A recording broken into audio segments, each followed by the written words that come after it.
This is by far one of the easiest passport to get in the world.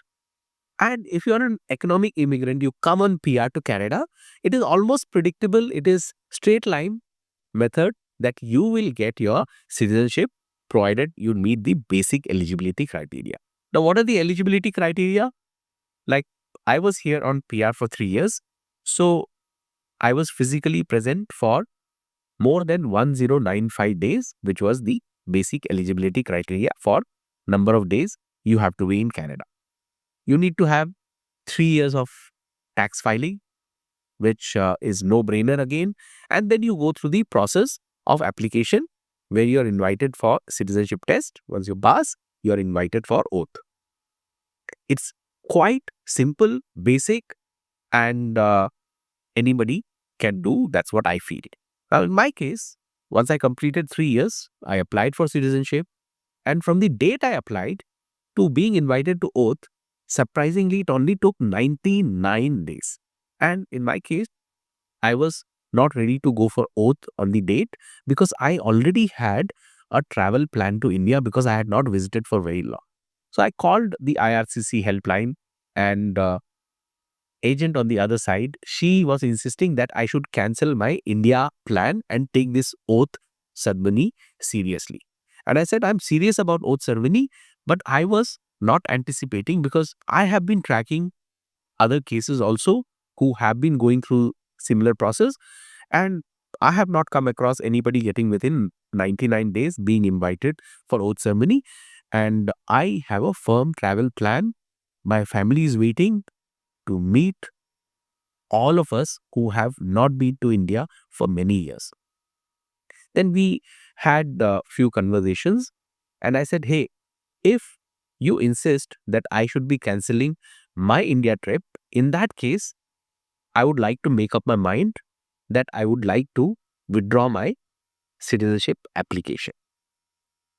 Because I have a travel plan, I have a firm flight ticket, and I'm sending all that to you. And if you still feel that this is not a genuine case, then I would not want my citizenship because my family comes first. Then the agent was like, hey, okay, you send the email and we will see what we can do. And I went ahead with my India trip. Once I came back, I was invited for the oath ceremony. And this time I had no other travel plan and I had accommodated my time to go with the citizenship process. And then in my case, I chose to go physically instead of virtual because it's special. And it was special. I'll tell you, when I was in that room, you can feel that you're going through some special procedure. Now, again, here, I met a gentleman who was more than 55, 56-year old. And when I was interacting, I learned that he was eligible to apply almost 15 years back. But he waited because of only one thing. He was not very conversant with English and he wanted a waiver. So he waited for this 15 years to get the citizenship test waiver done and then could go through the citizenship process. And I was seeing in his eye the proud moment he was feeling to go through the citizenship process. And that's when I realized that this same passion is not seen in economic immigrant. As I said, getting citizenship is quite easy, and that is why someone who is an economic immigrant doesn't consider this place to be home. And look at the fact. People get their passport. If you are in technology, you will move to US.